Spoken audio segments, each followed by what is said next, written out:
আসসালামু আলাইকুম। অনেক মানুষ প্রতিদিন এমন একটা ওষুধ খান, যার ভুল ব্যবহার ঝুঁকি বাড়াতে পারে। কিন্তু ঠিক ব্যবহার করলে বাঁচাতে পারে জীবন। আমি একজন ফার্মাসিস্ট, আমি কোনো ওষুধের নাম ধরে প্রমোশন করব না। বলবো এক ধরনের ঔষধ নিয়ে সচেতনতার কথা, যেগুলো সাধারণত হার্ট, স্ট্রোক, রক্ত জমাট বাঁধার ঝুঁকি থাকলে ডাক্তাররা দিয়ে থাকেন। অনেকে মনে করেন ডাক্তার একবার দিয়েছিল তাই নিজেই খাচ্ছি। এটা সবচেয়ে বড় ভুল। এই ধরনের ওষুধ সবার জন্য একরকম না। সবার শরীরে একভাবে কাজ করে না।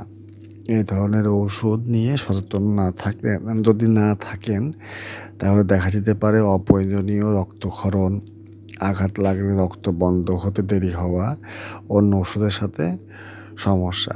তাই নিজের ইচ্ছায় শুরু বা বন্ধ দুটাই ঝুঁকিপূর্ণ।